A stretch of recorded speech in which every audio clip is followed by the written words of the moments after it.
ఉలవల పాయసం. దీని తయారీకి కావాల్సిన పదార్థాలు ఏంటో ఇప్పుడు చూసేద్దాం.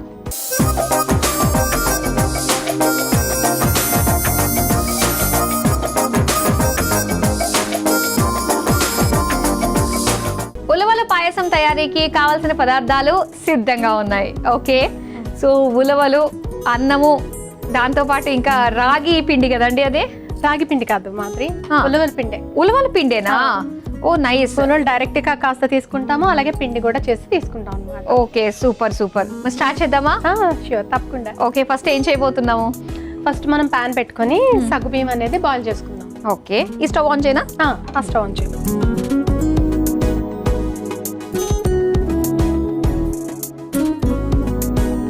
వాటర్ పోయి మాత్రం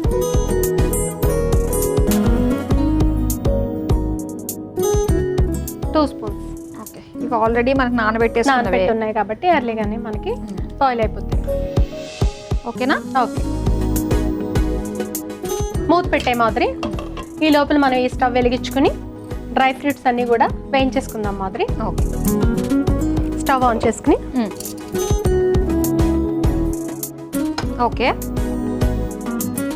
నెయ్యి పోసుకుందాం. నెయ్యిలో డీప్ ఫ్రై అయితే కనుక డ్రై ఫ్రూట్స్ మంచి టేస్ట్ వస్తుంది పాయసంకి. అవును. ఇప్పుడు మనం డ్రై ఫ్రూట్స్ వేసేసుకుందాం. ఈ డ్రై ఫ్రూట్స్లో మనం బాదం, పిస్తా, కాజు. ఇదిగోండి. సో మీ ఫ్యామిలీ గురించి చెప్పండి. మీ హస్బెండ్ మీ గురించి చెప్పారు, మీ పిల్లల గురించి. బెల్లం కల్టివేషన్లో మాత్రం ఎక్స్పర్ట్స్ వీళ్ళ ఫ్యామిలీ మొత్తం. సో ఎక్కువగా అనకాపల్లి అంటేనే రైతులు, బెల్లం పండించే రైతులు ఎక్కువ మనకు గుర్తొస్తారు. బెల్లం ఎలా గుర్తొస్తుందో అలాగే రైతుల తాలూకా చేదు జ్ఞాపకాలు కూడా మనకి గుర్తొస్తూ ఉంటాయి. ఎందుకంటే చెరుకు రసం అదే తీసి వాళ్ళ చాలా మందికి రైతులకైతే చేతులు అవి కూడా మిషన్లోకి వెళ్ళిపోవడం జరిగి చాలా మందికి చేతులు, ఫింగర్స్ ఇలా పోయిన వాళ్ళందరూ కూడా మనకి గుర్తొస్తూ ఉంటారనమాట.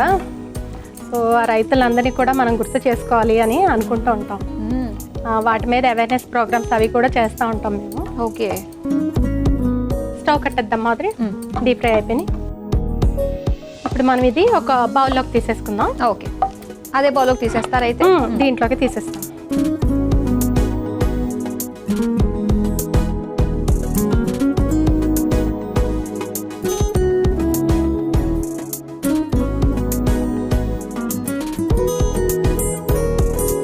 ఆన్ చేయనా? మళ్ళీ స్టవ్ ఆన్ చేయమా. కాస్త వాటర్ పోసుకుందాం. ఓకే,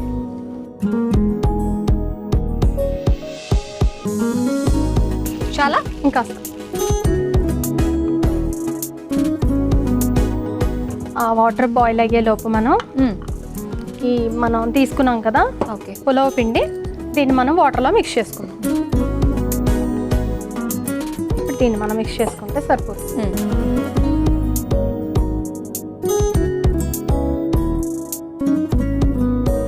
వాటర్ మనకి బాయిల్ అవుతుంది.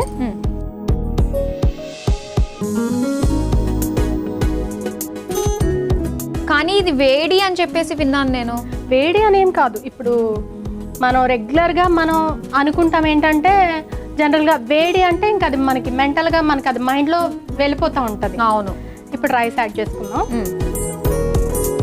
ఉడికించిన రైస్ అయితే మనకి త్వరగా ప్రాసెస్ అవుతుందని. వేడి అని మనం జనరల్గా అనుకుంటాం కానీ అది మనం మైండ్లో అలా ఫిక్స్ చేసుకుంటాం కాబట్టి అలా అవుతుంది తప్పితే ఇదేమీ వేడి కాదు. మన డైలీ రొటీన్ లైఫ్లో కూడా ఇది మనం యాడ్ చేసుకోవచ్చు. ఓకే, ఒకసారి చూద్దామా? ఇది అయిపోయింది, అది కూడా అయిపోయింది. ఇది కూడా వేసేసుకోవచ్చు. ఇది కూడా ఇప్పుడు స్టవ్ కట్టే మాదిరి ఇటు ఇచ్చేసేయండి, నేను తీసేస్తాను ఇందులోకి. తీసేసి ఇప్పుడు ఆల్రెడీ మనకు ఉడికిపోయింది సగ్గుబియ్యం, ఇది కూడా వేసేస్తాం.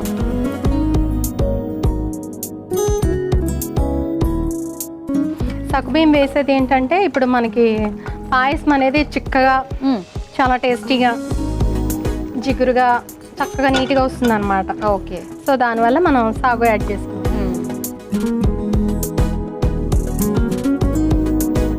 ఓకే, కలపడం పూర్తయింది. అది ఇది కలపడం పూర్తయిపోయింది. కలుపుతామండి మాది. ఇప్పుడు ఇది మిక్స్ చేసేసరికి అది చిక్కబడుతుంది అనమాట. ఓకే, చిక్కబడుతుంది. మనం కాస్త వాటర్ మిక్స్ చేసుకుందాం. కలుపుతా ఉంటే ఇదిగోండి. ఓకే, బ్రౌన్ కలర్లో వచ్చింది.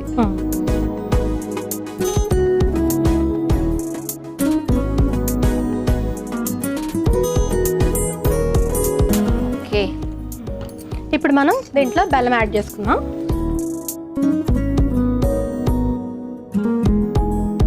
స్వీట్ అనేది మన ఇష్టం తగ్గట్టు యాడ్ చేసుకోవచ్చు. ఓకే, కొంతమంది ఎక్కువ తింటారు, కొంతమంది తక్కువ తింటారు.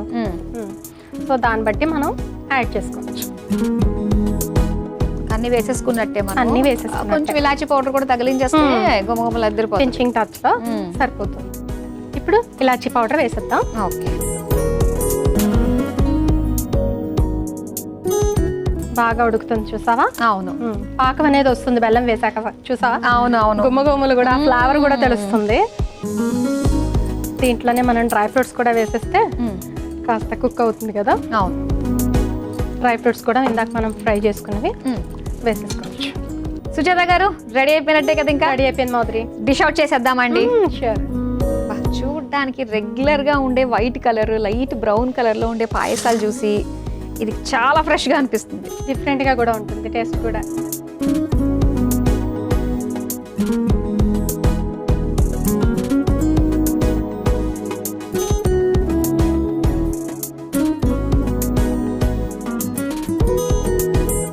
వేడి వేడిగా హెల్దీ ఉలవల పాయసం రెడీ అయిపోయింది. మరి దీని తయారీకి కావలసిన పదార్థాలు, తయారు చేసే విధానం మరోసారి చూసేద్దాం.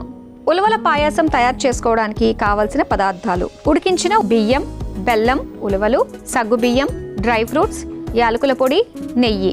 ఉలవల పాయసం తయారు చేసుకునే విధానం: ముందుగా స్టవ్ ఆన్ చేసి పాన్ లో నీళ్లు, నానబెట్టిన సగ్గు బియ్యం వేసి మూత పెట్టుకుని ఉడికించుకోవాలి. ఇప్పుడు మరో స్టవ్ వెలిగించి పాన్ లో నెయ్యి పోసి కరిగాక అందులో తరిగిన డ్రై ఫ్రూట్స్ వేసి వేయించి ఒక బౌల్లోకి తీసి పక్కన పెట్టుకోవాలి.